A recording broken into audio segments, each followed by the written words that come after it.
ಇವೆಲ್ಲ ವಿಜಯನಗರ ಕಾಲಕ್ಕೆ ಸೇರಿದಂತಹ ವೀರಗಲ್ಲು ಮತ್ತೆ ವೀರಮಾಸ್ತಿ ಗಲ್ಲುಗಳು.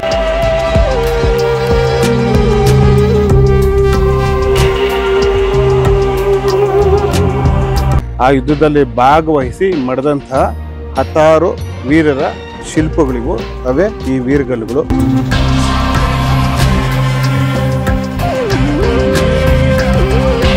ಕುಲುಕಡಿ ನಾಡ ಪ್ರಭುಗಳ ಕಾಲದಲ್ಲಿ ಇವರೆಲ್ಲ ಸೈನಿಕರಾಗಿದ್ದಂಥವ್ರು ಯುದ್ಧದ ಸಮಯದಲ್ಲಿ ಮಡ್ದಿರೋಂಥದ್ದು. ಆ ಟೈಮಲ್ಲಿ ಹಾಕಿರೋಂಥ ಎಲ್ಲ ಈ ವೀರಗಲ್ಲುಗಳನ್ನ ನೋಡ್ಬೋದು. ವೀರಮಾಸ್ತಿ ಇಬ್ಬರ ಮಡದಿಯರ ಜೊತೆ ಇರೋಂಥದ್ದು, ಅವ್ರಿಗಿಬ್ಬರ ಹೆಂಡ್ತಿದಿರೋ ವಿಜಯನಗರ ಕಾಲದ ವಸ್ತ್ರ ವಿನ್ಯಾಸವನ್ನು ನೀವು ಗಮನಿಸಬಹುದು. 20ಕ್ಕೂ ಹೆಚ್ಚು ವೀರಮಾಸ್ತಿ ಗಲ್ಲುಗಳನ್ನ ನಾವು ನೋಡ್ಬೋದು. ಇಲ್ಲಿ ನಿಮ್ಮೂರಿನ ಆಸ್ತಿ ಚರಿತ್ರೆ ಹೇಳುವಂತ ಕಲ್ಲುಗಳು. ಕೃಷ್ಣದೇವರಾಯನ ರಾಜಗುರುಗಳಾಗಿದ್ದಂತ ವ್ಯಾಸರಾಯರು ನಿರ್ಮಾಣ ಮಾಡಿರುವಂತ ಕೆರೆ ಇದು.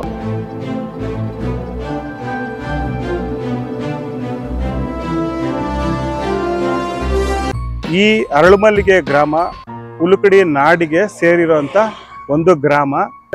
ಕುಲುಕಡಿ ಬೆಟ್ಟದಲ್ಲಿ ಹರಿಯುವಂತ ತೃಣಾ ನದಿಯಿಂದ ನೀರು ಬರ್ತಾ ಇತ್ತು. ಆ ನದಿ ನೀರನ್ನ ಈ ಕೆರೆಗೆ ಹರಿಸಿ ಈ ಕೆರೆ ನಿರ್ಮಾಣ ಮಾಡಿರೋದು. ಈಗ ನಾವು ಅರಳುಮಲ್ಲಿಗೆ ಗ್ರಾಮದಲ್ಲಿರ್ತಕ್ಕಂಥ ವೀರಗಲ್ಲು ವನದಲ್ಲಿದ್ದೀವಿ. ನೀವು ನೋಡ್ಬೋದು, ಇವೆಲ್ಲ ವಿಜಯನಗರ ಕಾಲಕ್ಕೆ ಸೇರಿದಂತ ವೀರಗಲ್ಲು ಮತ್ತೆ ವೀರಮಾಸ್ತಿ ಗಲ್ಲುಗಳು.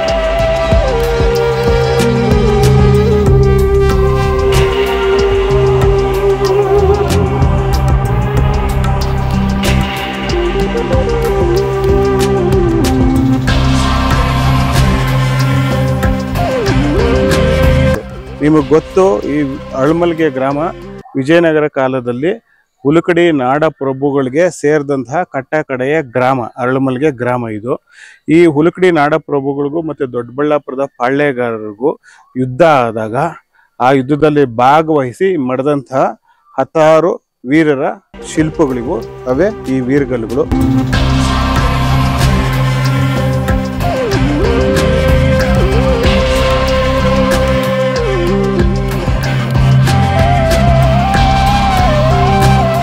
ನೋಡ್ಬೋದು, ಇಲ್ಲೊಂದಿದೆ ವೀರಮಾಸ್ತಿ. ವೀರಮಾಸ್ತಿ ಜೊತೆಲಿರುವಂತ ವಿಜಯನಗರ ಕಾಲಕ್ಕೆ ಸೇರಿರುವಂತದ್ದೇ. ಇದು ಸಹ ವೀರಮಾಸ್ತಿ ಗಲ್ಲು, ಇದು ವೀರಮಾಸ್ತಿನೇ. ನೀವು ನೋಡ್ಬೋದು, ವಿಜಯನಗರ ಕಾಲಕ್ಕೆ ಸೇರಿರುವಂತದ್ದು. ಇದೊಂದು ಅದ್ಭುತವಾದಂತ ಶಿಲ್ಪ ಕಡ್ದಿರುವಂತದ್ದು ನಾವು ನೋಡಬಹುದು. ಇದು ವಿಜಯನಗರ ಕಾಲಕ್ಕೆ ಅಂದ್ರೆ ಕುಲುಕಡಿ ನಾಡ ಪ್ರಭುಗಳ ಕಾಲದಲ್ಲಿ ಇವರೆಲ್ಲ ಸೈನಿಕರಾಗಿದ್ದಂಥವ್ರು ಯುದ್ಧದ ಸಮಯದಲ್ಲಿ ಮಡ್ದಿರೋಂಥದ್ದು. ಆ ಟೈಮಲ್ಲಿ ಹಾಕಿರೋಂಥ ಎಲ್ಲ ಈ ವೀರಗಲ್ಲುಗಳನ್ನ ನೋಡ್ಬೋದು ನಾವು. ಇಲ್ಲಿ ಒಂದಿದೆ ನೋಡಿ, ವೀರಮಾಸ್ತಿ ನೋಡಿ. ಇಲ್ಲೊಂದಿದೆ, ವೀರ ಇಬ್ಬರ ಮಡದಿಯರ ಜೊತೆ ಇರೋಂಥದ್ದು, ಅವ್ರಿಗಿಬ್ಬರ ಹೆಂಡ್ತಿದಿರೋ ಇಬ್ಬರು ಮಡದಿಯರ ಜೊತೆ ಇರೋಂಥದ್ದು. ಇಲ್ಲೊಂದಿದೆ, ಇಲ್ಲಿದೆ. ಇದು ವೀರಮಾಸ್ತಿ. ಎಲ್ಲ ವೀರಮಾಸ್ತಿ ಗಲ್ಲುಗಳೇ. ಇಲ್ಲ ನೋಡಿ, ವಿಜಯನಗರ ಕಾಲದ ವಸ್ತ್ರ ವಿನ್ಯಾಸವನ್ನು ನೀವು ಗಮನಿಸಬಹುದು.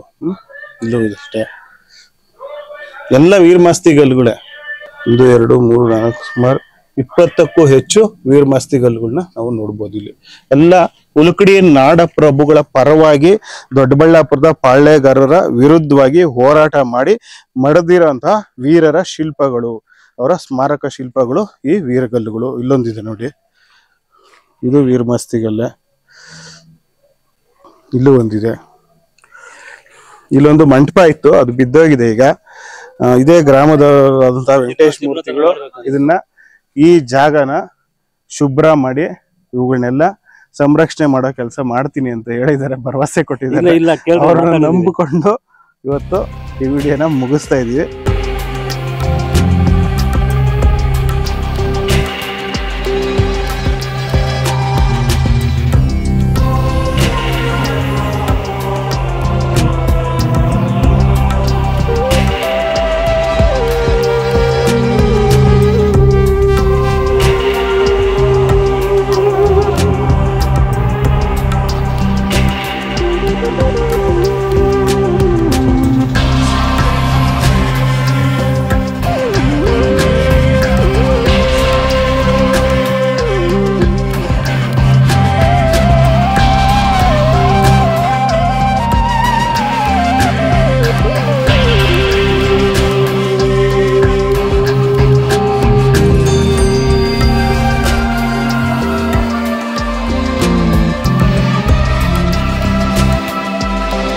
ಈ ಕೆಲಸ ಮಾಡ್ಲೇಬೇಕು. 100ಕ್ಕೆ 200% ಮಾಡ್ತಿದ್ವಿ. ಮಾಡಿ ಕೊಡ್ಬೇಕು.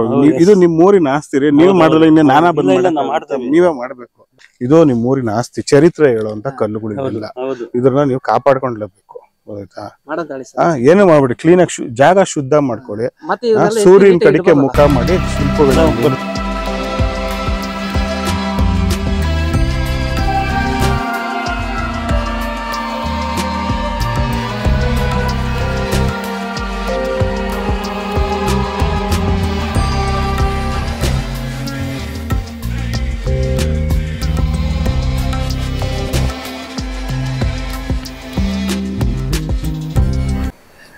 ನೋಡ್ತಾ ಇರ್ಬೋದು ನೀವು. ಇವತ್ತು ನಾವು ಅರಳುಮಲ್ಗೆ ಕೆರೆ ಹತ್ರ ಇದ್ದೀವಿ.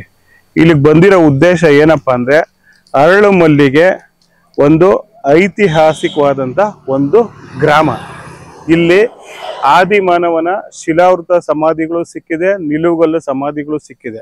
ಅಂದ್ರೆ ಪ್ರಾಚೀನ ಕಾಲದಿಂದಲೂ ಜನವಸತಿ, ಮಾನವ ವಾಸಯೋಗ್ಯವಾದಂತ ಒಂದು ಸ್ಥಳ ಅರಳುಮಲ್ಲಿಗೆ.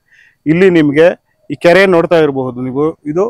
ಈ ಕೆರೆ ವ್ಯಾಸರಾಯ ನಿರ್ಮಿತ ಕೆರೆ. ಅಂದ್ರೆ ಕೃಷ್ಣದೇವರಾಯನ ರಾಜಗುರುಗಳಾಗಿದ್ದಂತ ವ್ಯಾಸರಾಯರು ನಿರ್ಮಾಣ ಮಾಡಿರುವಂತ ಕೆರೆ ಇದು.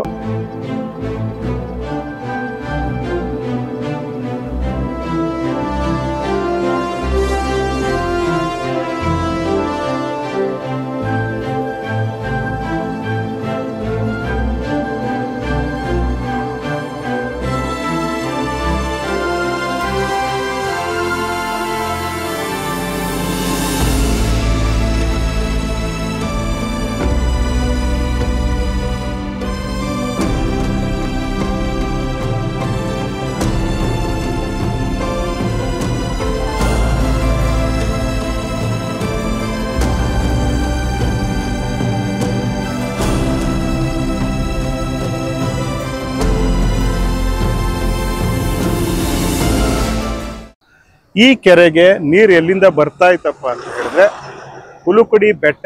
ಅಂದ್ರೆ ಈ ಹಿಂದೆ ಹೇಳಿದ್ದೀನಿ ನಾನು ಸಾಕಷ್ಟು ಸಲ, ಈ ಅರಳುಮಲ್ಲಿಗೆ ಗ್ರಾಮ ಹುಲುಕುಡಿ ನಾಡಿಗೆ ಸೇರಿರುವಂತ ಒಂದು ಗ್ರಾಮ.